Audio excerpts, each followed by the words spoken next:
زندگی یہ نہیں ہے کسی کے لیے، زندگی ہے نبی کی، نبی کے لیے۔ وجل کی توفیق اور اس کے فضل و کرم سے آج ہم 8 ذی الحجہ بروز جمعہ اس کی بارگاہ میں حاضر ہیں۔ دعا گو ہوں کہ اللہ عز و جل ہم سب کی حاضری قبول فرمائے۔ آج عرب شریف میں مکہ المکرمہ میں یوم عرفہ ہے، ماہ ذی الحجہ کی 9 تاریخ ہے، اور آج کے دن حجاج کرام احرام پہن کر لبیک کی صدائیں لگاتے ہوئے میدان عرفات تشریف لے جا رہے ہیں، اور وہاں وہ وقوف عرفہ کریں گے۔ وقوف عرفہ یعنی عرفات کے میدان میں ٹھہرنا، یہ حج کا رکن اعظم ہے۔ وہاں وہ پہنچ کر اپنی سابقہ غلطیوں کا اعتراف کرتے ہوئے اللہ کی رحمت سے امید لگا کر رو رو کر گڑ گڑا کر رب تعالیٰ کی بارگاہ میں دعائیں مانگیں گے۔ اور جانے والوں میں ہمارے احباب بھی ہیں، آپ کے رشتہ دار ہیں، جاننے پہچاننے والے ہیں، سلام و کلام کرنے والے ہیں، تعلقات رکھنے والے ہیں۔ ہمیں امید ہی نہیں، یقین ہے کہ وہ اپنی دعاؤں میں ہمیں بھی یاد رکھیں گے، اور دعا کرتا ہوں کہ اللہ عز و جل ان کی دعاؤں کی طفیل ہم سب کی مغفرت فرمائے، ہم سب کو بار بار حرمین شریفین کی زیارت نصیب فرمائے، اور ہم سب کو بھی وہ دن دکھائے کہ ہم احرام پہن کر لبیک کی صدائیں لگاتے ہوئے میدان عرفات میں جائیں اور اپنے گناہوں کی معافی مانگیں۔ تمام مناسک حج میں جتنے بھی مناسک ادا کیے جاتے ہیں، چاہے وہ خانہ کعبہ کا طواف ہو، چاہے وہ مقام ابراہیمی کے پاس نماز ادا کرنا ہو، چاہے وہ سعی ہو، چاہے وہ میدان عرفہ میں جانا ہو، یا رمی جمرات کرنا، شیطان کو کنکریاں مارنا ہو، قربانی پیش کرنا ہو، یہ جتنے بھی مناسک ہیں اور حج میں جو بھی افعال کیے جاتے ہیں، وہ خلیل اللہ حضرت سیدنا ابراہیم علیہ السلام کی یادگار ہیں،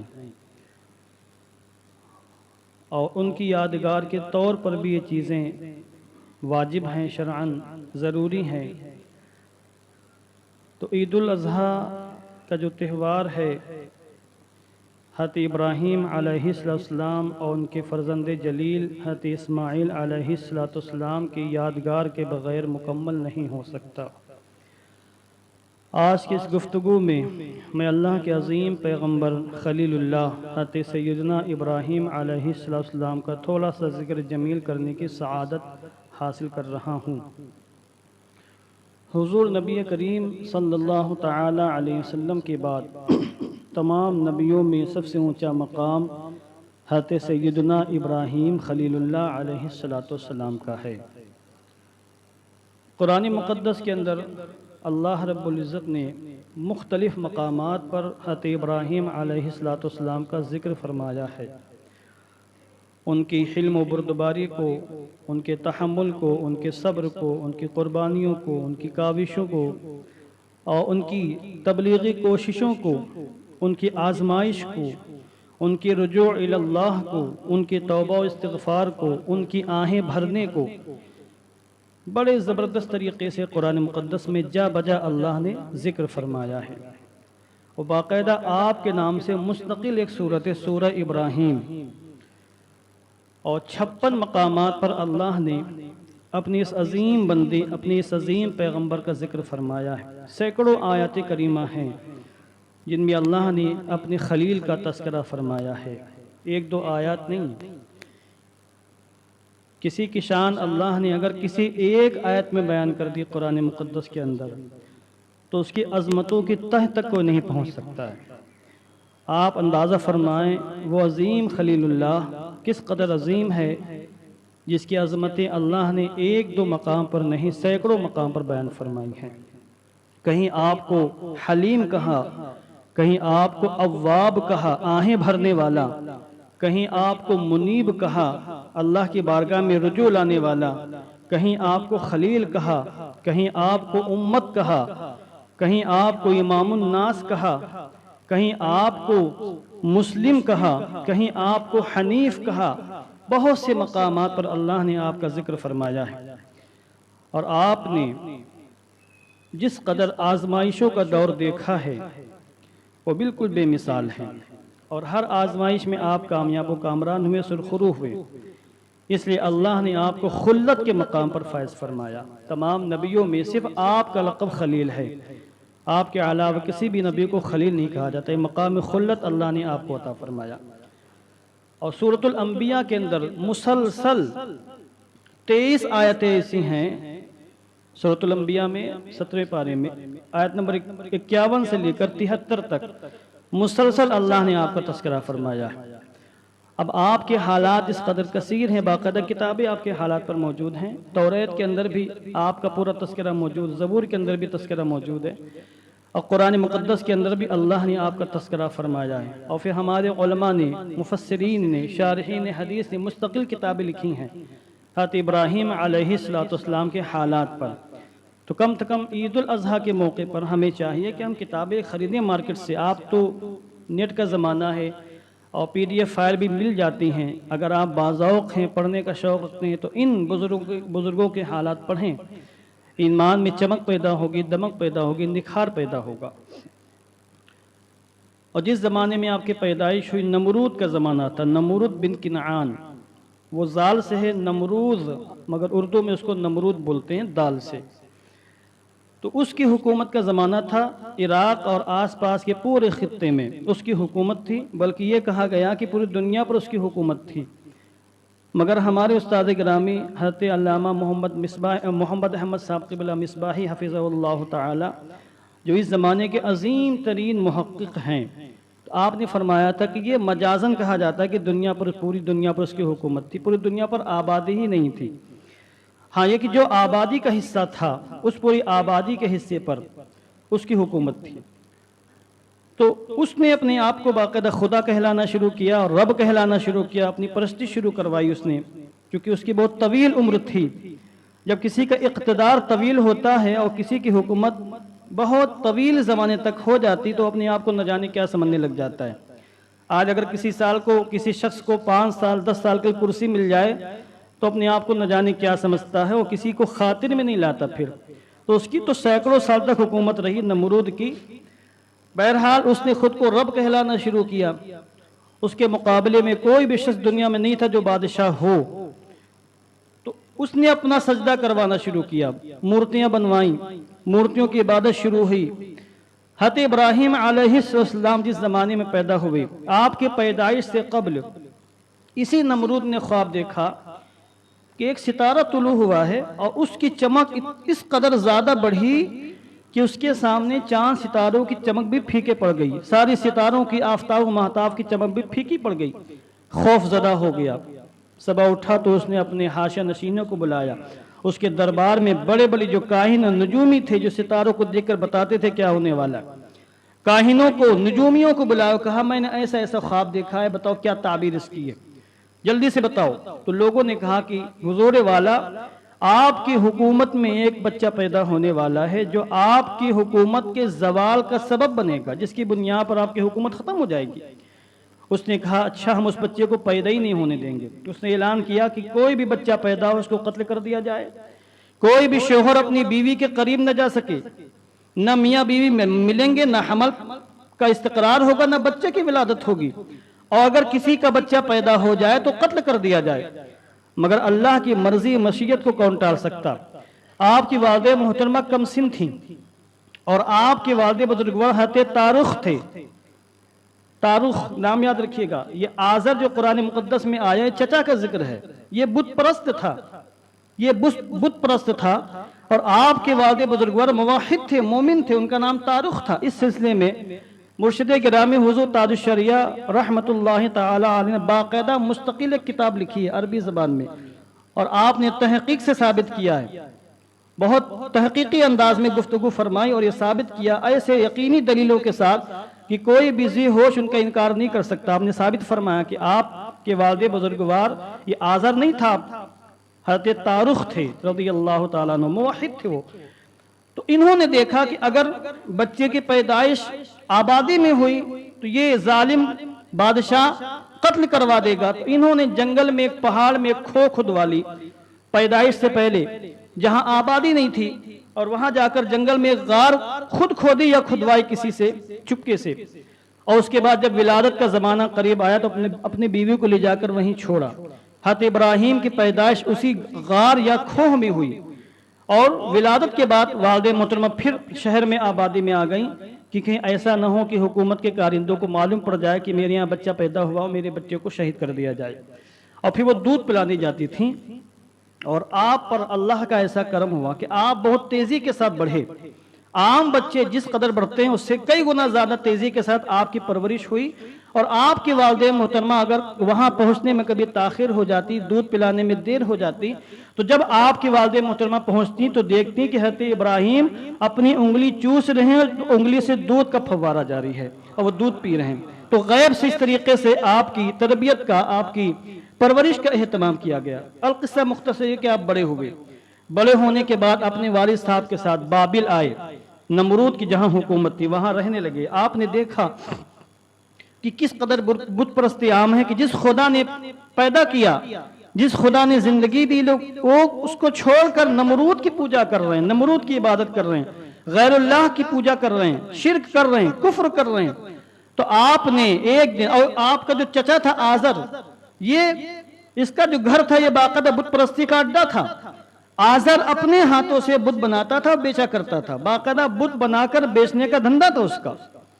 اب گھر میں بت پرستی ہو رہی، سگا چچا بت پرستی کر رہا ہے. باپ کا انتقال ہو گیا تو آپ نے اپنے چچا سے کہا، قرآن مقدس میں سورۃ الانبیاء میں آیت نمبر 51 میں باقاعدہ تفصیلات موجود ہیں، 23 آیت کریمہ تفصیل سے ہیں. اللہ نے فرمایا وَإِذْ قَالَ إِبْرَاهِيمُ لِأَبِيهِ وَقَوْمِهِ مَا هَذِهِ التَّمَاثِيلُ الَّتِي أَنْتُمْ لَهَا عَاكِفُونَ. اور یاد کرو جب ابراہیم نے اپنے چچا آزر اور اپنی چچا کی قوم سے کہا یہ مورتیاں کیسی ہیں جن کے سامنے تم آسن مارے بیٹھے رہتے ہو، جن کی تم پرستش کرتے ہو، عبادت کرتے ہو. قالوا وجدنا آباءنا لها عابدین. انہوں نے جواب دیا کہ یہ تو وہ مورتیاں ہیں کہ ہم اپنے باپ داداؤں کو ان کی پوجا کرتے ہوئے پاتے ہیں. یعنی کوئی دلیل نہیں ہے کہ یہ خدا ہیں، بس یہ کہ ہمارے باپ دادا ان کی پوجا کرتے تھے، ہم بھی ان کی عبادت کر رہے ہیں. تو آپ نے فرمایا تم بھی گمراہی میں ہو، تمہارے باپ دادا بھی گمراہی میں تھے. انہوں نے جواب دیا کہ آپ مذاق کر رہے ہیں یا حقیقت بول رہے ہیں؟ آپ نے فرمایا میں مذاق نہیں کر رہا، بل ربکم رب السماوات والارض الذی فطرہن وانا علی ذلکم من الشاہدین. سنو کان کھول کر، تمہارا رب وہ ہے جس نے آسمانوں کو پیدا فرمایا، زمین کو پیدا فرمایا، ان تمام چیزوں کو اس نے تخلیق آشنا فرمایا ہے، اور میں گواہی دینے والوں میں سے ہوں. میں اللہ کا پیغمبر ہو کر گواہی دے رہا ہوں کہ تمہارا رب یہ مورتیاں نہیں ہیں، تمہارا رب یہ بت نہیں ہے. یہ تو نہ کسی کو نقصان پہنچا سکتے نہ نفع پہنچا سکتے. یہ عبادت کے حقدار کیسے ہو سکتے ہیں؟ عبادت کے حقدار تو وہ ہے جو خالق و مالک ہے، جو رب ہے، پروردگار ہے، اور وہ فقط اللہ ہے جس نے آسمانوں کو پیدا فرمایا، زمین کو پیدا فرمایا. اس کے بعد انہوں نے خیر زیادہ توجہ نہیں دی تو آپ نے فرمایا تاللہ لاکیدن اصنامکم بعد ان تولوا مدبرین. یہ 17ویں پارے کے اندر ہے کہ خدا کی قسم جب تم لوگ جاؤ گے اپنے میلے میں تو میں تمہاری ان بتوں کے ساتھ ایک خفیہ تدبیر کروں گا. اس کے بعد قرآن مقدس میں اگلی آیت کریم فجعلہم جذاذا الا کبیرا لہم لعلہم الیہ یرجعون. اس کی تفسیر ہمارے مفسرین نے فرمائی کہ ان کی عید کا جو تہوار کا دن آیا وہ لوگ گئے کہیں میدان میں بابل سے باہر عید منانے، خوشیاں منانے اور رنگ ریلیاں منانے. حضرت ابراہیم تنہا آبادی میں رہ گئے تو آپ نے اپنے داہنے ہاتھ میں ہتھوڑا لیا. یہ جگر گردے کی بات ہے. جہاں کوئی بھی ساتھ دینے والا نہ ہو، کوئی بھی کلمہ پڑھنے والا نہ ہو، اللہ کا نام لینا جرم ہو اور پوری آبادی کفرستان پر مشتمل ہو، کوئی وہاں معاون ممدو ناصر نہ ہو، ایسے حالات میں بت کدے میں جا کر ہتھوڑا لے کر ان کے ریزے ریزے اڑا دینا، ان کی دھجیاں اڑا دینا، یہ کوئی معمولی بات نہیں ہے. آج موجودہ حالات میں اس کو آپ چیک کر کے دیکھیں کہ نہیں کر سکتا کوئی. یہ ہمت، یہ جرأت، یہ اللہ پیغمبروں کو عطا فرماتا ہے. پیغمبر اپنے زمانے میں سب سے بڑی ہمت لے کر کے آتا ہے، جرأت لے کر کے آتا ہے اور شجاعت لے کر کے آتا ہے. اس لیے ہم کہتے ہیں چونکہ حضور رحمت عالم جان عالم تمام نبیوں کا سردار ہیں، اس لیے اللہ نے سب سے زیادہ طاقت، سب سے زیادہ ہمت اور سب سے زیادہ شجاعت اپنے محبوب کو عطا فرمائی. حضرت ابراہیم علیہ السلام بہرحال سورہ صافات 23ویں پارے کے اندر بھی باقاعدہ موجود ہے، فراغ الی آلہۃ فقال الا تاکلون ما لکم لا تنطقون فراغ علیہم ضربا من الیمین. حضرت ابراہیم ہتھوڑا، داہنے ہاتھ میں ہتھوڑا لے کر وہاں پہنچے. وہاں دیکھا کہ طرح طرح کے کھانے موجود ہیں اور اس زمانے کے اعتبار سے طرح طرح کے آئٹم کھانے کے موجود ہیں. اور ان کا پورا پلان یہ تھا کہ جب ہم لوگ ہولی کھیل کر، ہم لوگ مزے لے کر اور آپس میں تفریح کر کے اپنی عید منا کر واپس آئیں گے تو پھر کھانے کھائیں گے، مزے لوٹیں گے. حضرت ابراہیم وہاں پہنچے اور کہا ما لکم لا تاکلون، کیا وجہ ہے کہ تم ان کھانوں کو نہیں کھا پا رہے ہو؟ اس کے بعد فراغ علیہم ضربا من الیمین، آپ داہنی ہاتھ میں ہتھوڑا لے کر آگے پہنچے اور ان کو ریزہ ریزہ کر دیا، توڑ پھوڑ دیا، سب زمین بوس ہو گئے. اور جو سب سے بڑا بت تھا نمرود کا یا کسی اور کا، اس کے ہاتھ میں ہتھوڑا دے کر آپ واپس آ گئے. اس کے بعد وہ لوگ آئے تو ہکا بکا رہ گئے کہ یہ کیا ہو گیا، جن کی ہم عبادت کرتے ہیں، جن کے سامنے سجدے کرتے ہیں، کسی نے ان کے ساتھ ظالمانہ کارروائی کی ہے اور ان کو زمین بوس کر دیا ہے. تو ان لوگوں نے تفتیش شروع کی، تحقیق شروع کی کہ آخر وہ کون شخص ہے جس نے یہ ظالمانہ کارروائی کی ہے.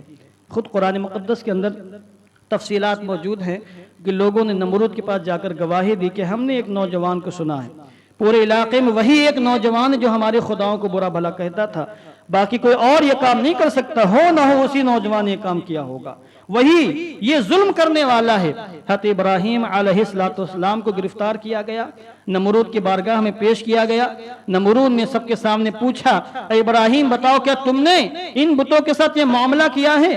تو آپ نے توریے سے کام لیتے ہوئے ارشاد فرمایا کہ یہ جو بڑا بت ہے جس کے ہاتھ میں ہتھوڑا ہے، اسی سے کیوں نہیں پوچھ لیتے کہ یہ ساری کارروائی کس نے کی ہے؟ تو ان لوگوں نے کہا کہ تمہیں پتا نہیں کہ یہ بول نہیں سکتے ہیں، یہ کسی کے مدد نہیں کر سکتے ہیں، یہ کسی کو نقصان نہیں پہنچا سکتے ہیں. اور حضرت ابراہیم نے جو ہتھوڑا پکڑایا تھا منشا یہی تھا کہ یہ خود غور کر لیں کہ یہ بت نہ مدد کر سکتے ہیں، نہ بول سکتے ہیں، نہ کچھ بتا سکتے ہیں، تاکہ یہ غور کریں کہ ہم آخر کتنی اندھی تقلید میں ہیں اور ہم ایسے کیسے اندھیرے اور کیسے تاریکی میں ہیں کہ ہم نے ان کو خدا بنا رکھا ہے جن کے پاس بولنے تک کی طاقت نہیں ہے. جو حضرت ابراہیم نے فرمایا کہ آپ ان سے پوچھو نا جس کے ہاتھ میں یہ بڑا ہتھوڑا ہے کہ آخر یہ کارروائی کس نے کی ہے. تو ان لوگوں نے اپنے گربان میں جھانک کے دیکھا اور کہا یقیناً ہم ظلم کر رہے ہیں اور ہم ان لوگوں کو ان کی پوجا کر رہے ہیں، عبادت کر رہے ہیں جن کے پاس بولنے تک کی طاقت نہیں ہے. مگر پھر وہ اوندھے منہ ہوئے اور کہا ابراہیم تم کو پتا ہے کہ یہ لوگ بول نہیں سکتے.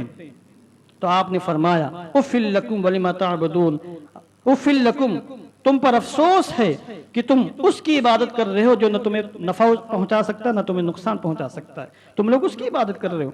تو ان کے پاس حضرت ابراہیم کی دلیلوں کا جواب نہیں تھا، حضرت ابراہیم کی گفتگو کا کوئی جواب نہیں تھا. اور آج بھی یہی معاملہ ہوتا ہے، کسی کے پاس آپ کی حق بیانی کا کوئی جواب نہ ہو، گفتگو کا جواب نہ ہو، دلیل کا جواب نہ ہو، تو پھر وہ آپ کا دشمن ہو جائے گا. بجائے اس یہ کہ حق کو قبول کرے، آپ کی باتوں میں غور کرے، نہیں وہ دشمن ہو جائے گا. تو پھر اسی طریقے سے وہ لوگ بھی دشمن ہوئے. اور نمرود نے کہا حرقوہ وانصروا آلہتکم ان کنتم فاعلین، نمرود نے کہا کہ ان کو جلا دو اور اپنے خداؤں کی مدد کرو، اگر تم مدد کر سکتے ہو تو اپنے خداؤں کی مدد کرو اور ان کو جلا کر راکھ کر دو. اس کے بعد پورا قصہ قرآن مقدس کے اندر تو نہیں موجود، اشارے موجود ہیں، البتہ احادیث کریمہ میں پوری بات کھول کھول کر بیان کی گئی ہے اور ہمارے مفسرین کرام تشریحات بیان کی ہیں کہ نمرود نے ایک بہت بڑے پہاڑ کے دامن میں اعلان کیا کہ اس پہاڑ کے دامن میں ایک قلعہ بنایا جائے، اور اس کے اعلان پر 90 فٹ اونچا، 90 فٹ دیواروں والا، اونچی دیواروں والا قلعہ بنایا گیا. اور نمرود نے اعلان کیا کہ ہر شخص اس میں لکڑی ڈالے گا، کوئی بھی شخص ایسا نہیں ہوگا جو لکڑی ڈالنے سے پیچھے رہے گا. اور میں نمرود خدا ہو کر یہ اعلان کرتا ہوں کہ جو شخص بھی اس میں شریک نہیں ہوگا اس کو اٹھا کر اسی آگ میں جھونک کر ہلاک و برباد کر دیا جائے گا. کچھ لوگ ڈر کی بنیاد پر لکڑی جمع کرنے لگے اور کچھ لوگ منت مان کر لکڑی جمع کرنے لگے اور کچھ لوگ